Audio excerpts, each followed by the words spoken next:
Uh,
Hi there.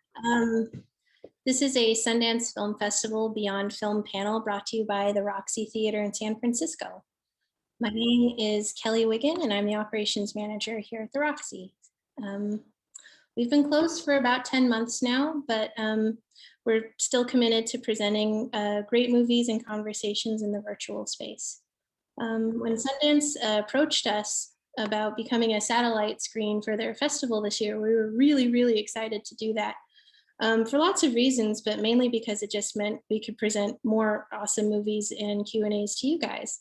And that's what we like to do here. We like to show good movies and talk about good movies. And we really love the films of Pete Nix. His eye-opening and super essential documentaries really extend beyond Oakland and the Bay Area to highlight issues that are facing not just our institutions, but our citizens. And I don't know, we're just so excited that he's joining us for the conversation today. It's really quite an honor. We're also really excited to be co-presenting this with the SF Urban Film Fest. And if you didn't know, this presentation is also a fundraiser for them. If you donated already when you reserved your ticket, thank you so much for that.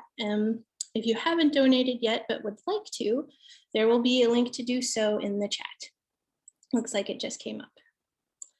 So right now I'm going to share with you the Sundance Code of Conduct, just some general rules to abide by when we're sharing this space together.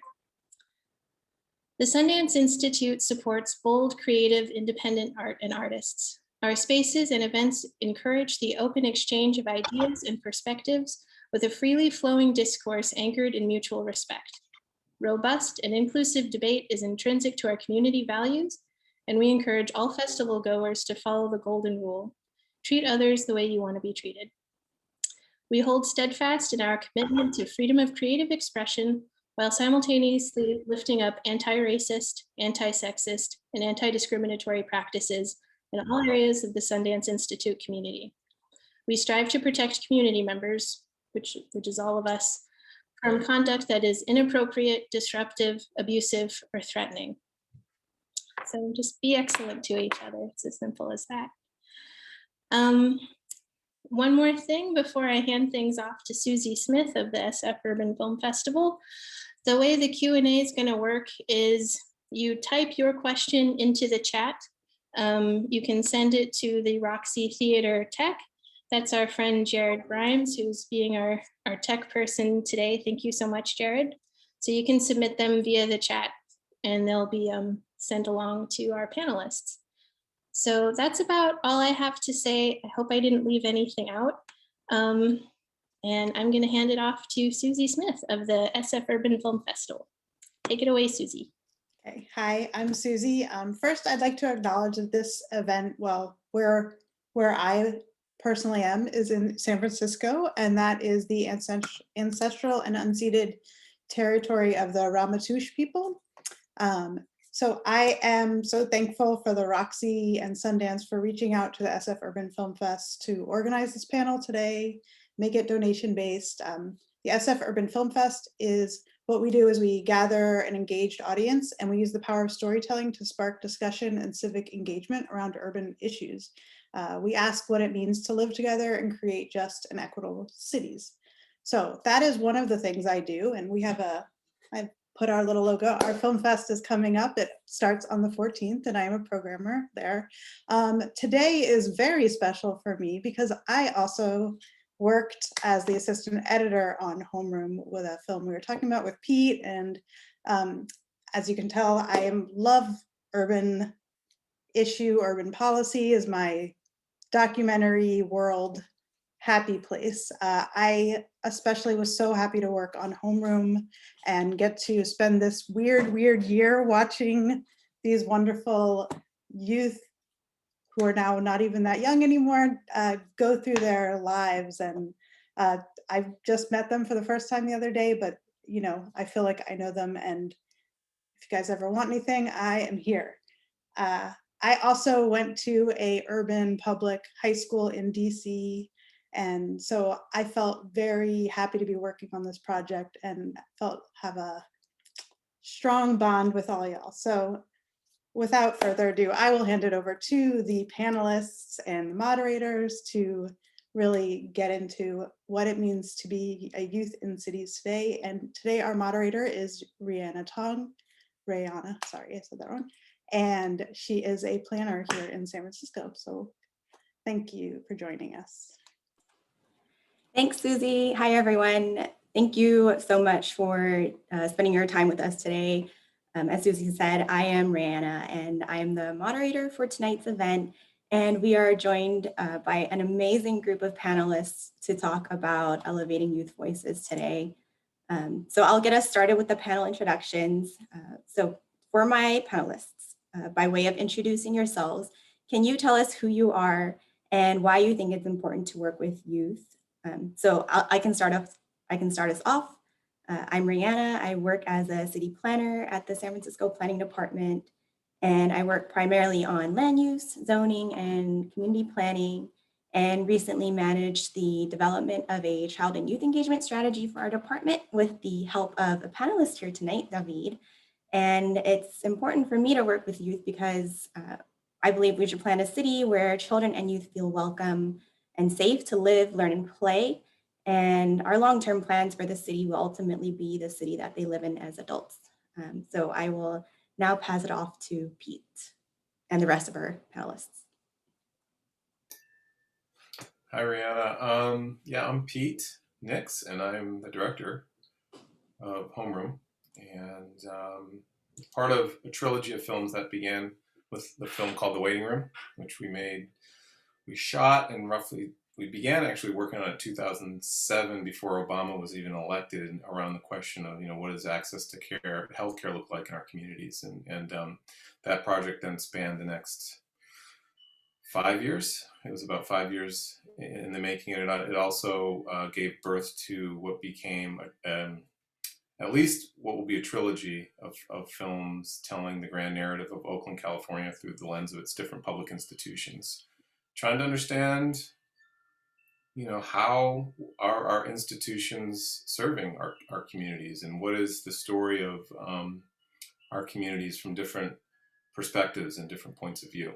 And so that's this sort of philosophical underpinning of my work. And I started a nonprofit called Openhood, which is the umbrella producing the series. And along the way, we've really met an incredible, rich, diverse tapestry of human beings. And this film is the culmination of that trilogy. And you're going to meet a couple of the amazing people that we've met along the way, and I call them subjects because they're the subject of what can maybe feel like an intrusive invasion of privacy. Being filmed by a documentary film crew is a very difficult process, and so you have to really what they offered to us and the vulnerability in inviting us into their lives, and the trust is quite remarkable. And none of our films could be made without that,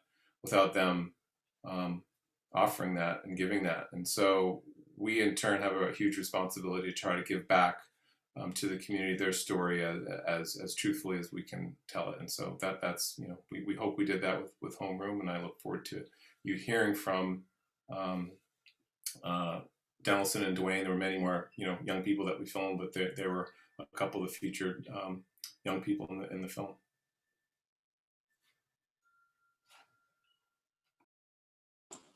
All right, how about Denelson?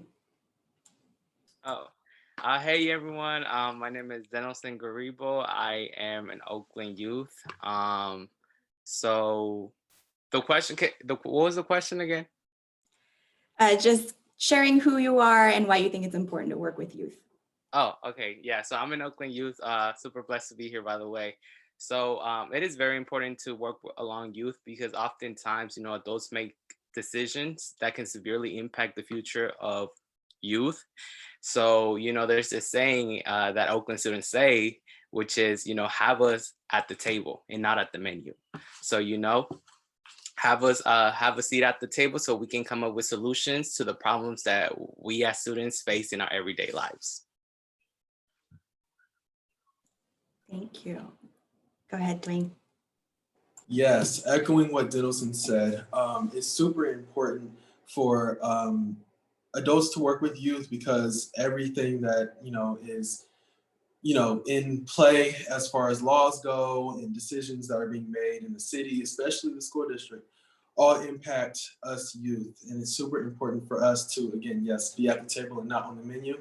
And us being in all city council in Oakland, that was what we stood for. We had conversations with a lot of elected officials to try to get student input on every decision that they made.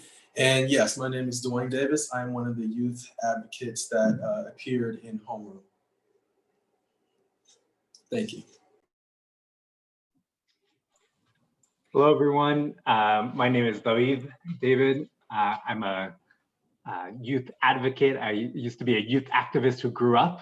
This is what happens. You become empowered as a youth and you keep accessing and opening more opportunities for others. And that's really what I've been dedicated to doing in my career.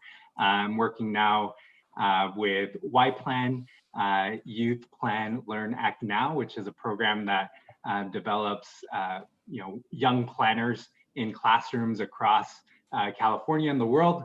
Also worked with Rihanna and developing San Francisco Planning's youth engagement strategy. And really, I'm just here to bring all of this experience from people who are allies, who are working in creating more of these opportunities to get, to develop youth and also to make our cities better. In the end, I'll quote Mika, her reason, they don't understand things that they don't go through. I think that's one of the main reasons adults need to engage with youth, because they don't have those experiences that youth are going through right now. And Kaylee. All right, and Kaylee. Awesome. Thank you so much for being here today. My name is Kaylee. I'm a self-discovering student as well as leader and a current junior at Babel High School, which is a predominantly low-income and POC student body in San Francisco. I also grew up first gen to like parents that didn't speak English. So shout out if you're first gen. I think it's like super important to my identity. And growing up, I really had to advocate for myself because when your parents don't speak English, you are your own advocate. So because of my experience, I want to support youth that grew up in similar situations as I did, because I have the power now, like using what I learned, like learning English, I have the power to be a youth voice for my peers, whether that is through like working on educational policies at Student Advisory Council, which directly works with San Francisco Board of Education. I actually just talked to President Lopez, which is on the Board of Education, or, you know, co-founding Storm, which is a website for resource distribution to students. My interest has always been what I can do for community and how I can help my peers. Yeah. Oh, and about the question about why it's so important to like listen to us or listen to youth especially, is because many of the times like your jobs, the reason why you have a job is because of the youth in the community. And if you aren't talking to youth in your community, like how are you supposed to do your job correctly? And I think that's why it's so important that you listen to us, because we are the main reason why you're serving us and we're your clients. So in many ways, it's so important to like hear what we have to say. Yeah. Great, thank you all for those powerful introductions. So let's get started with some questions for you all. We know you're all here today because you've been active as youth, or you've been a key player in lifting up youth voices in some form and in some part of your life, former, now, in the future. What inspired or drove you to do this originally? And that's for all of you.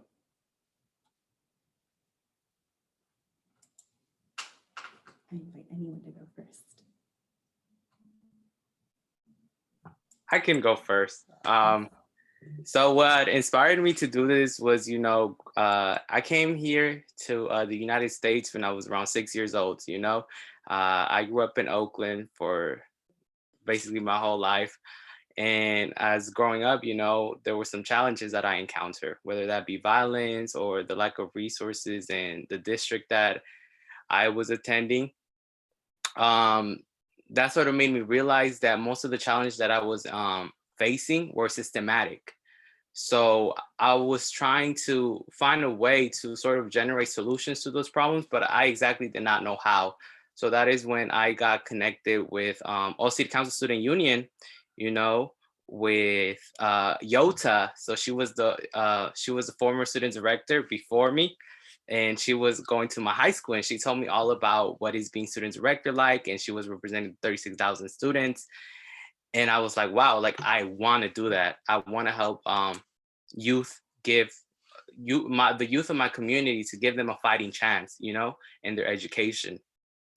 And not to mention, you know, my story is not unique. And I always knew that, because the more I got involved into leadership and organizing, the more I got to hear different stories from students all across Oakland and all across different schools, that they were being pushed out of high school. They were not given second chances.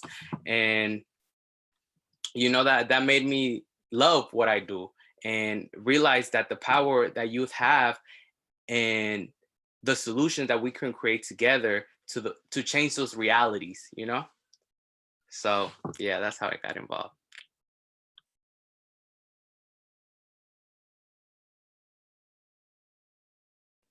I originally went to school in the San Ramon Valley Unified School District, and I came to Oakland because I moved to Oakland, freshman year of high school, but I was commuting back and forth to San Ramon. And for those of you who might not know where that is, it's about, I'd say 30 minutes away from Oakland. And the commute was a lot. It was a lot. It was stressful on me and my mother and my siblings, who also went to school out there at the time. So I decided to go to the closest school near me. And while I would have done that years before, the reason why I didn't go to McClymonds High School, which is where I graduated from, which was because I was told that there were a lack of resources. And I was told that, you know, I wouldn't fit in and, you know, I wouldn't get what I need, you know, to really succeed. And I found that, well, I challenged that. I really did challenge that. And when I got to OUSD, I really started becoming, you know, civically involved, whether it be at the school or on a district level with Denelson. I really tried to help everyone. I listened to other students. I, you know, talked to a lot of other students, whether they wanted to, you know, hear my questions or not, and tried to see where, you know, everyone's head was at, what people needed, what resources, you know, students needed. And I tried my best to really try to give everyone more access. And that's what us, Denelson and I did in All City Council. And that's what we're still fighting for. That's why we're still supporting youth. And that's why we were in the positions that we were in. Yeah, I really agree with what Denelson and Dwayne also said. I think my driving factor was just my experience growing up. Like, I came to America really young, or I came to America and I didn't know any English. So growing up, I was always really self-conscious of my English and my accent, and that prevented me from speaking up about a lot of issues that were really important to me, because when you don't know the language well enough, and when you don't and when like you're constantly like thinking in your mind like, hey, like people are going to judge me because of the way I speak, you kind of want to hide and not draw any attention to yourself. So that was a little bit about my past, but I realized like as time passed, like, you know, hey, like I'm here. I had the privilege to learn English. My parents didn't, but I do.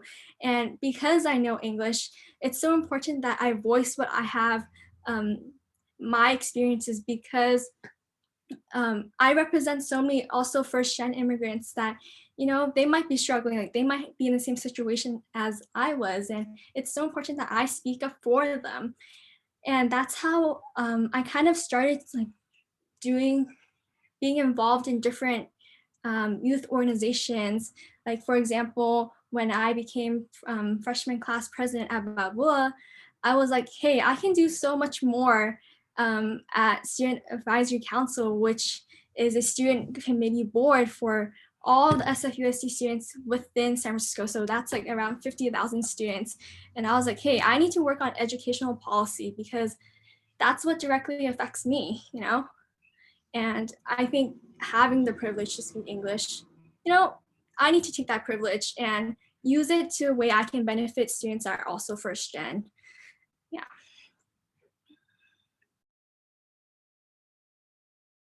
Yeah, I would just, you know, I echo all of those sentiments and life experiences, that it really is from kind of the necessity and you know, being faced with these challenges and taking action, working with your peers. You know, thinking back when I was in high school, a lot of those things resonated. Now I wanted to, you know, in the framework of this talking about like, you know, cities and youth, I wanted to bring that aspect up, that, you know, in city planning in particular, it's a field that, you know, defines so many things for people and so many opportunities. So now, based on my education background, working as a teacher, working in youth development, really bringing that into city planning and making sure that, you know, city departments are able to, you know, if they decide to do youth engagement, you know, everyone watching Homeroom, I hope, sees it and sees like, yes, we need to do something. It's how you do it right, how you do youth engagement that creates meaningful transformational experiences. Because just as our three youth leaders mentioned, you know, like all of these experiences, all of these, you know, programs are the reason why, you know, I'm here today, why we're all here today. So just how we keep that chain going is, I think, something that drives us all, at least the five of us who are on this panel. Great. Actually, Kaylee, you had mentioned, being very involved, and at Dennelson and Dwayne, you also both are very involved, or were very involved with the school board and educational policy. So I'm wondering, even broader than educational policy, how do you feel that sharing the youth voice and youth being heard can make an impact on decisions for our communities and the cities that we live in?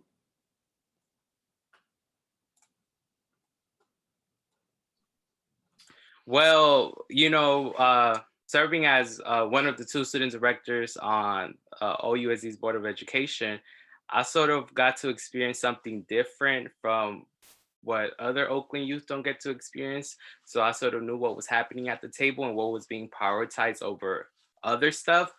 And, first and foremost, like schools should not underline a system that criminalizes Black and Brown students and make us feel unsafe to a point where we can't learn. And that's exactly what was happening with OUSD. So, with the school police being prioritized over like restorative justice and counselors, it sort of showed that our education was not being prioritized. So that's where we came to understand that if other adults don't get to sort of come up with solutions, we will come up with solutions for ourselves, because these are the issues that are affecting us. And that's how we came about. So yeah.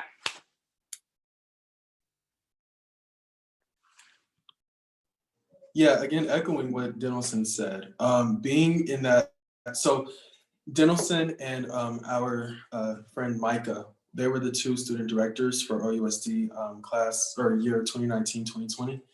And they did so much on that board, and they experienced so much. They really dissected everything that came across that table with our all city council student union, and we really analyzed a lot of the things that they were trying to pass, or weren't trying to pass at all. And we really tried to figure out where their mind was at as far as prioritizing things over others. And it was before the whole Black Lives Matter movement, and before everything happened around Corona, that we realized that this whole criminalizing thing, Oakland School Police Department, it's all just too much. It's too much stress. It's very, it gives kids PTSD, and it just makes the whole environment negative. And that's really what Homeroom is about. If you get a chance to see the film, or if you've seen it already, you know what we're talking about. And that was like one of the main focuses that our coalition really tried to focus on. And that's what we kept trying to get the school district to push and really prioritize. So we got a chance to witness a lot of things that, a lot of Oakland youth weren't necessarily competent about, but they were definitely affected by it. And that's why we wanted to step in and try to really, shift those priorities and get them to really reprioritize all of their goals and all of their initiatives. And it's amazing, filmmaking is so limiting in a lot of ways. You can't. We shot 200 and how many hours, Susie? 220 somebody, a lot. 220 plus 200 social media. Plus, not even counting the social media. So you got to boil that down into basically an hour and a half. And then there's the narrative flow, and then like you open can of worms, and you have to sort of unpack things. You can't just sort of like introduce an idea and not fully explore it. So sometimes stuff has to get cut. And one of the things that got cut, what these young leaders did was remarkable in terms of the issue of getting the police, reprioritizing fund. We've heard so much about defunding the police and abolishing the police. We found it a fascinating way to actually articulate what that means in this case. But they were hard at work on another issue, which wasn't even in the film, that I want them to talk about, because that was amazing. That was really amazing too. I mean, in some ways more, which is the Vote at 16 initiative. I'm so happy you brought that up, Pete, because we were like putting our whole heart and passion into this campaign, which is the Oakland Youth Vote Measure QQ that luckily I feel so blessed that it got passed. And now 16 to 17-year-olds are eligible to vote on a representative for their school board, the committee of the Board of Education. So yeah, there was like hella work that we put in on that campaign. You know, we met with representatives of all 7 districts.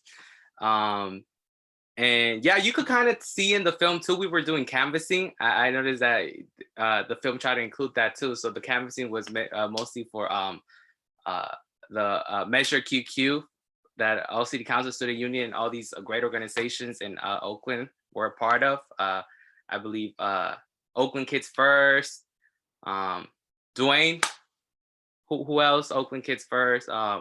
Yeah, we had so much support on that. I think CFJ helped us out a lot. Yes, CFJ. Yes, Oakland Kids First. We had so much support from a lot of other students in OUSD. Like Dennison mentioned, we met with all the city council representatives. We met with school board to get, you know, their take on it. And if I remember correctly, they weren't so happy about, you know, students being able to vote for their, you know, on their positions. But we did it anyway. And we were so focused on making that happen, getting 16 to 17-year-olds to vote for their school board members and elected officials, because again, the decisions that adults have been making for years really impact students. And I just wanted to mention that a lot of times we hear adults, anytime an adult like doesn't agree with our initiatives, it always turns out to be the fact that they don't think that we've experienced enough to really, you know, be making these decisions and to try to push out these agendas. When in reality, we live this stuff every day, you know, and with times changing, although adults might not have experienced this stuff 20, 30, 40 years when they were in school, times have changed. You know, there's social media, and there's a lot more transparency on all these issues now than there ever has been before with media. And you know, we're seeing everything, and we're really living it. So we're really trying to, again, reprioritize everything and try to get others to see that as well, so that we don't have to go down the same path again with our children. And what we can do, which is beautiful about the film, because you know, documentaries can be so impactful, and they can bring attention and bring people together, talking, putting the conversations out there. Is we have all this footage, we can repurpose it, we can cut short films, we can sort of do outreach initiatives, so that we can tell some of those stories that couldn't make their way into the film. We can still tell those, and so that's what we're really excited about that. So my nonprofit's going to be working on that. So we're going to probably have to wrangle you guys and sit you down for interviews to basically tell the story of that year in a deeper way than in as deep a way as you want to, and be able to tell that story. Yeah, Pete, I actually have a question for you and the rest of the panelists about something you had mentioned earlier, and that was shown in Homeroom, which is you were able to, you know, enter some very personal moments in Homeroom when, you know, there were some very personal moments with the students, and it seemed like you were able to gain their trust. And I think you even had said that yourself. And then for the students, Dennison and Dwayne, we saw how the board originally hadn't gone or voted the way that you had proposed, and then ultimately they did.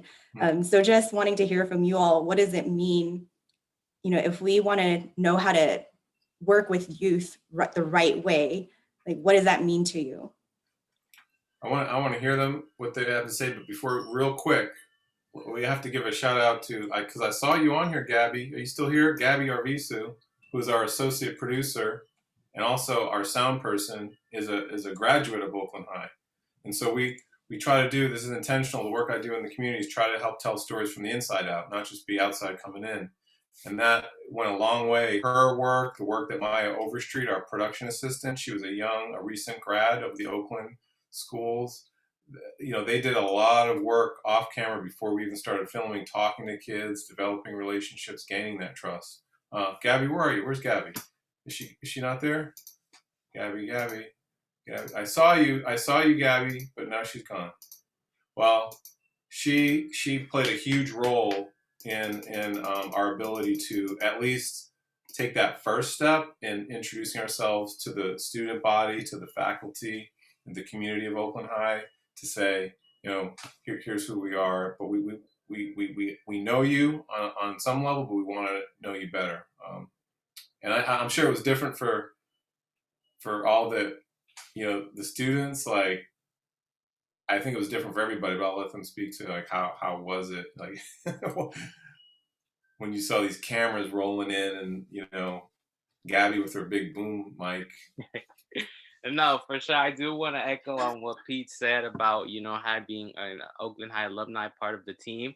That felt more comforting having, Gabby, shout out to Gabby. She went to Oakland High and sort of made us see that, this was a great opportunity for us to shed light on Oakland.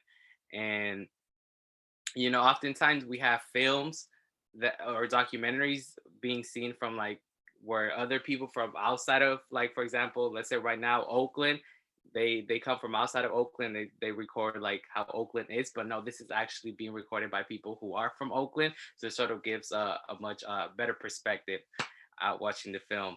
And going to the question, so we hope that the film inspires more people to see that us as young people, we are leaders. We want a better world. We are experts in our own reality, and we have so much, and I mean so much, to contribute in making our education better. I feel the message of the film is like, how can we give back? How can we give back to those communities that are under resourced and underfunded?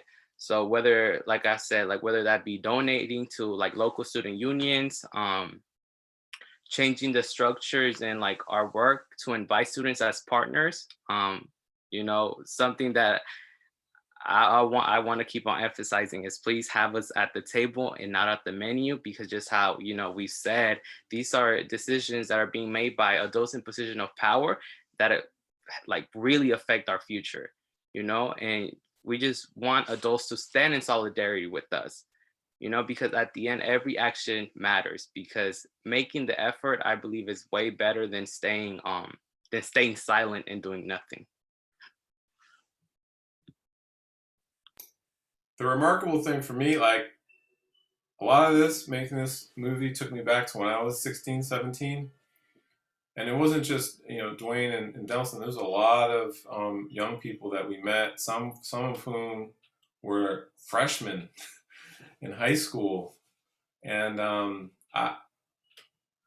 was a hot mess when I was that age. Like, no real sense of who I was, just kind of tumbling through the world. And I think something remarkable has happened with this generation. I don't know if it's social media, what they have access to, how they're learning, their relationship between sort of, I don't want to say authority, but adults who are typically charged with educating them, raising them, guiding them. That relationship is still there, but these young people are communing amongst themselves and gathering information on their own terms in ways that is unprecedented, and developing their own values and their own belief systems outside of that, that sort of typical power structure between a parent or a teacher. And so that's what we found that to be really, really striking. But, I would, and the partnership is very important, but what these young people showed is that they're not afraid to, step into a difficult space to say, hey, I don't agree with you, or right now, this isn't okay, and how you can stand up for yourself. And because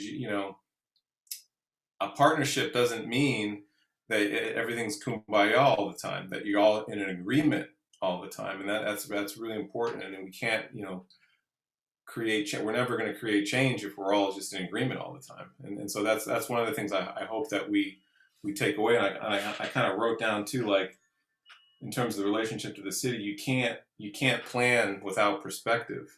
and you can't get perspective without storytelling, and sort of our ability to give these kids a voice.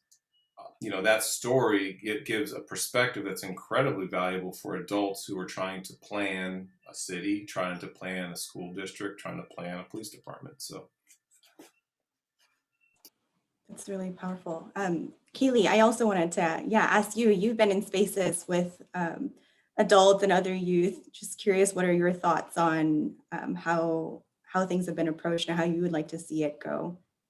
Yeah, thank you so much for bringing that up, because just before this whole panel, I was actually in my cabinet meeting for our Student Advisory Council. And I know in that space, just because of this pandemic time, there's actually a lot of micromanaging happening within that space. And a lot of the times the council is used as a token where it's a token where adults are like, hey, we briefly got info from you all, so therefore we got the check mark and we can move on now. But I think what's so important to know is that we're not a toy where we can, be toyed around, and that we should be given integrity and respect to our voices. We're not just a token or a checkbox where you can check it off and say yes, we got it. Now we can move on. I think in order to really listen to us and respect our voices, I just want to say kudos to you for Denison and Dwayne for passing, I don't know what it was, but you all said that you all got 16 and 17-year-olds to vote for your student, for your board officials. And that's what SF is striving for, because as of right now, a while back, Proposition 16 was happening, and we were this close to getting it passed, which basically the proposition is about, it's actually Prop G, I said it wrong, it's called Prop G, but the initiative is called Vote 16, and it was a plan to get 16-year-olds and 17-year-olds to vote for their own city officials, which is so important because I just can't fathom that you are working for us, but yet we can't elect who our leaders are, and that when you need us, you can just come in and say hey, give us some input and we'll check it off. We got your student voice. And for me, that really frustrates me because the people that are working for us aren't even in support in favor of us. When we try to get something passed, Vote 16, they're hey, sorry, we don't want your voice here. And I think in order to do it right, you really have to be in the space, be with us. I really like the quote you said, Nelson, where it said you want us something, we don't want to be on the menu, we want to be at the table. And that is so true. You have to I really appreciate when adults come in our space and sit at us in our meetings, listen to what we have to say, not just a survey, but actually be here, listen to us, connect with us. And that's how you're going to get our input. And Vote 16, let's get that passed. Yes. Thanks, Kaylee. That's really awesome. Okay, that's a really good segue into the last question that I have, because we're moving, I think, on to the Q&A section. I just want to remind people, if you have any questions for the panelists, to please send it to the Roxie Theater Tech. And so the last question I had, Denelson and Kaylee, you had both kind of touched upon it already, which was, for all the adults who are listening and the young people who might need a little bit of encouragement, what actions can youth take today to get their voices heard, and what role can adults play in elevating your voices?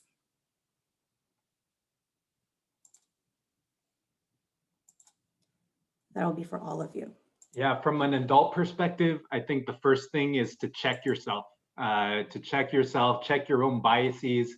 I think even for people who go into the space with the best intentions, you assume a lot of things about what youth are able to do, what youth issues are, but really, it's an important phase for you to reflect. And for institutions, it's important to, consider what you want to do, why you're doing it, because at the end of the day, youth engagement is about power, and it's about sharing power and recognizing rights. So if you're going to do this and you're going to do this right, Just as we see in homeroom, if you do it wrong, you can end up with, a protest going to your house. So I think that's just a really powerful demonstration of, as much as we think that youth don't have that power to make themselves heard, just as we see in homeroom, just as we see across the world, youth are acting, taking up, whether it's formal or informal channels, remaking what spaces they do have. So as an adult, keep all these things in mind. It's definitely worth it. It makes, especially in planning and education, it makes all of our work so much better. No, most definitely echoing from that, I truly just want to emphasize to listen to the youth. Like, please listen to the youth, because at the end, us as youth, we are the ones to deal with the consequences that adults are making into the decisions that impact our everyday life. At the end, I feel like the only way to overcome these challenges is by continuing to speak up. I'm talking specifically to my youth, continuing to speak up and organize. Like, the power of organizing is vital when creating real change in our communities. Through organizing, another example is the George Floyd resolution. So the George Floyd resolution was passed in OUSD, where we got to completely cut all ties with Oakland School Police, and that wouldn't have been possible without the leadership and good strategize of the community, especially the Black Organizing Project. They were the ones that created this whole plan on how can we address this problem and how can we come about it. And that's exactly how we can create real changes. Just don't be afraid to go out there and speak your truth, because small acts by multiple people can transform the world and can absolutely transform our communities. Yeah, for any youth listening right now, I encourage you to do exactly as Dennison said. Don't be afraid to speak your truth. And don't be afraid to stand up to, people voted in power, elected officials, and other, adults, because it's super vital that they get our input, because we are the ones that suffer from the consequences of the laws and decisions that are made. And it's super important for adults to also reach out. I cannot tell you all how nervous I was to meet with the mayor in December of 2019. I was so nervous, and I could only imagine, how others might feel. I have a background in a lot of, community engagement and public speaking. So if I can only imagine that if I was nervous, other kids and other students who, really want to speak their truth but are too afraid to, might not get the opportunity to. So, adults and other elected officials in power can definitely reach out to students to get, a second input in their, opinions on everything, because I feel like that just makes the process even easier. But yes, youth to really do community engagement. And, if you're in Oakland, if you're in OUSD, there's all city council, and they're always looking for, students to join in, delegates. And there's a lot of, resources for you to speak on different platforms and different organizations.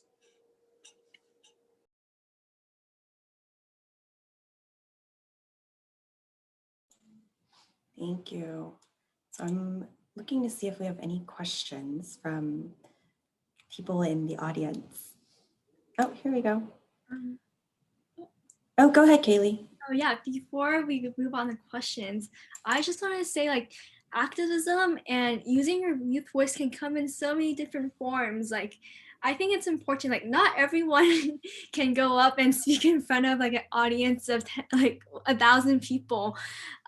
And if that's not for you, that's okay. Like, there's so many different ways to use your like there's so many ways you can help as a youth. Like, if you're a strong writer, write resolutions, go into educational policies. If you're good at like mentoring people, mentor someone. If you come from first gen, maybe talk to someone that's first gen. Like, by reaching out to people, you are helping your community. And I just want to say, like, during these times, it's so important that we reach out to other people and help the people that are around us. And whether that is, like doing a whole march, standing up for issues that you're really passionate about, or just simply like reposting something on your Instagram. It can just be as simple as that, and you're still doing work. Like every little bit counts. And I just wanted to share that with you all. Like, don't think you're not valid because you're not out here like talking to your group of 1,000 people. So inspiring. Thanks, Kaylee. I don't know if Pete, if you had any last responses for this question also about encouragement for lifting up youth voices before we move on to the questions in the chat.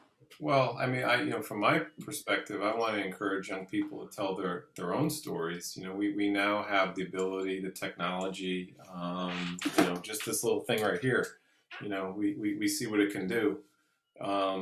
Whether it's filming a police officer, abusing their power, to telling your own story. I mean, I think those two things can be equally powerful. Capturing, somebody behaving, violating somebody's civil rights is one thing, but telling your story from your truth in your own way with your voice is equally powerful, especially if you scale that out. And now we have more opportunities, more platforms, user-generated, whether it's YouTube or Vimeo or TikTok, to mainstream platforms like Hulu, Amazon, Netflix, Apple Plus, Disney Plus, and it's really, we're at a moment when the ability to change the story is real.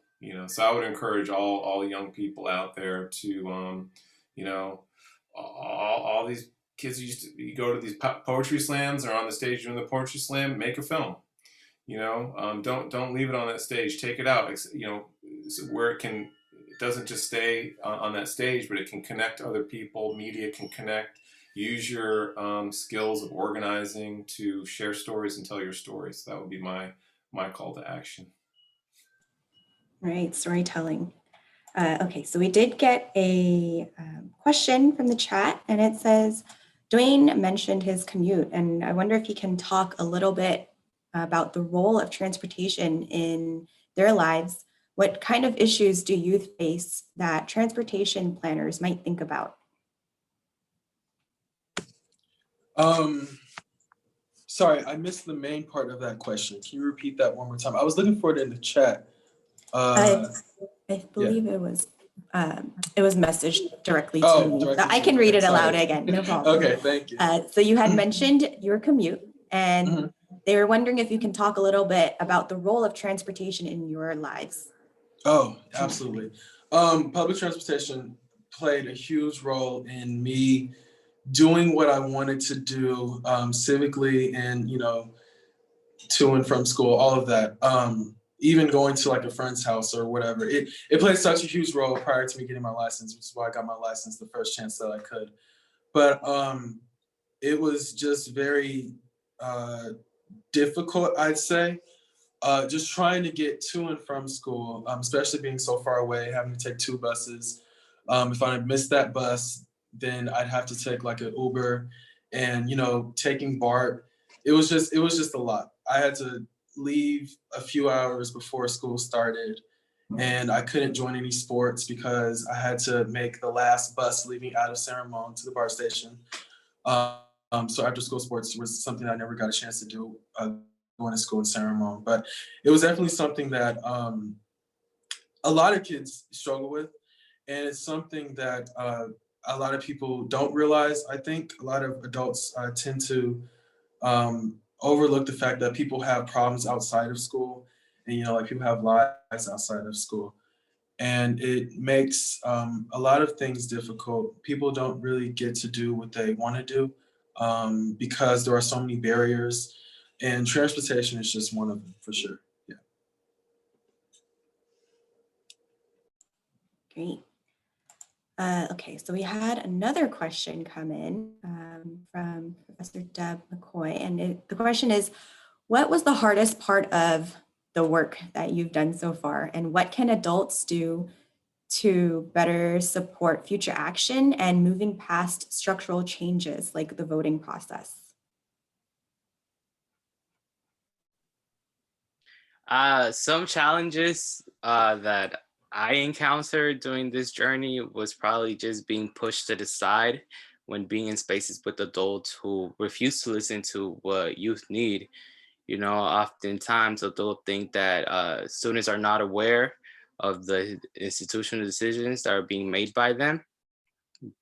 And but the thing is that we know, we out here listening. So y'all need to listen to us as well. So it was most definitely that, like being just pushed to the side and not being paid attention to, because according to like many adults, they believe that youth are like too naive, and we don't really know what we're talking about, but we know. So the thing is just like get educated on what youth are doing, and like if they have a plan for you like on their hands, look at the plan and take the time to read it, because um there's a lot of strategizing and a lot of organizing that takes into making that plan, and you don't want to leave it to the side for sure.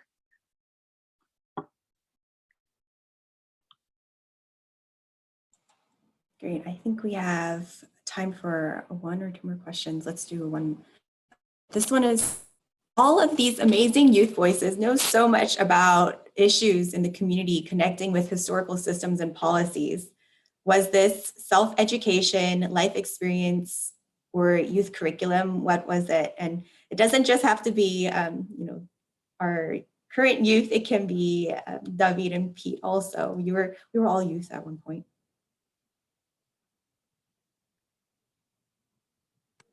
I would just like to mention, I would say that most of it is life experience. I love hearing about people's, I love hearing what other people have to go through. I know what I do sometimes is hard. What I had to deal with, going to and from school and just school in general was difficult. But I also loved hearing other people's life stories. And I recognize a lot of the times that people struggle with the same things. And, just going to school and just, really observing the way that things were at the time was something that, I just took note of everything wrong that I saw. And I really tried to, bring it to the table. I remember at one point when I got onto the board of all city council, I was literally like noting everything that I saw wrong and literally bringing it to the table and talking about it. And coming from Ceremon School District, it is viewed as like a super challenging school district in terms of like curriculum and education. And then coming to OUSD, by the way, which was one of the best decisions that I've ever made. I'm sure some of you who know me have heard me say that before. But I really got a chance to compare and contrast the two. And I wanted what I had over there to be in Oakland schools. So that helped me a lot. Echoing from what Dwayne say, as Oakland youth, I feel like we come from a place of resilience and determination, where we have been taught that we are the only ones who have the power and responsibility to fight for what we believe is right. And because we know if there's no adult to fight along our side, then it's just gonna be us against whoever stands in our way. And I also want to mention that it comes from just growing up in an area where you see a certain cycle happening. During my freshman year, there were many deaths happening. Nia Wilson and Antoine Williams, they were shot and killed. No, Nia Wilson was stabbed, right? Was stabbed by a white man, and Antoine Williams was shot and killed. So that sort of also motivated me to continue to fight against that violence, and to sort of make them feel like their names have not been forgotten, because they haven't. And also at the same time, us at the end, we're youth, and sometimes we do want to be just youth. We just don't have the chance of being just youth. Like we don't want to be Like what I'm trying to say is that some youth in under-resourced communities don't have the chance of actually experiencing what being a youth is, because we are out here fighting for like problems that we are facing, you know? So that's something to take in consideration. I just wanted to highlight that because in many ways, even though it's not relating to question, in many ways, I feel like my childhood was kind of taken away because I grew up really quickly. Like having parents that didn't speak English, I ended up paying the bills. Like what? Like why was this supposed to be on me? Like, and because of that, like I just, you know, like having that experience, you really advocate and find the things that you want to be part of and continue helping other people. So that's kind of how I got involved into like my advocacy and the things that I'm interested in. It's all based on like experience and, you know, just the things that I'm interested in. Like no one, my parents were not here to tell me like, hey, Kaylee, you should join a school club. Like I was like, you know, if I want to do it, I do it. Like that's basically every decision I make now. Like if I'm interested in this, I do it. I don't ask my parents for approval. Like they have never led me in that direction. So now I just kind of decide what I want to do, and I think that's what's best for me. And I think it has worked pretty well, you know, considering like where I've gotten to. So I'm grateful in many ways, and I do not regret like growing up first gen. Like that's what makes me me. Like I do not regret any of my experiences. And like now I'm just trying to learn. I cannot talk. I'm just trying to embrace just trying to embrace me, because for so long I felt so ashamed of my identity. And I'm sure many people can also say the same. And that's unfortunate. I'm serious. Like we should be proud. We should be out here. And for me, that's still a learning process. Yeah.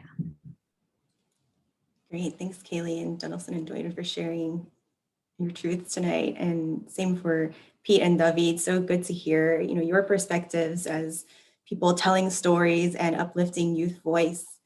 I wanted to check with the Roxie Theater to see if, I think we're a little bit over time. There was an official closeout that you wanted to share, or I'm able to let everyone know and thank everyone for joining us, especially our panelists.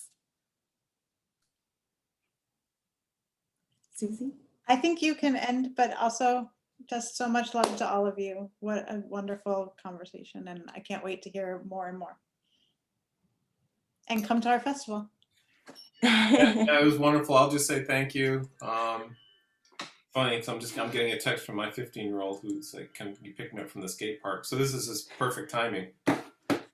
And he's a young person, and having him being able to see the stories, these stories, and being able to share that with him is incredibly powerful. And I actually got a text from one of his friends who loved the film. And this is a kid, he's a white kid who's grown up in a sort of wealthy environment and doesn't have, exposure to a lot of, the stories that, they're unfolding at a place like Oakland High. So for me, that's really, it's a powerful idea, and being able to, scale these out and share these out. We're going to be doing that over the next probably at least 6 months. This isn't going to be the last time that you guys are on a Zoom, Denelson and Dwayne. So we're going to pace ourselves, but we're grateful to be invited, to talk about the film and to connect to our communities in different ways. So thank you for that. Great. With that, I want to just call out Kaylee, Pete, David, Dwayne, and Denelson. Thank you all so much for sharing with us tonight. It was so inspiring to hear from you. Thank you.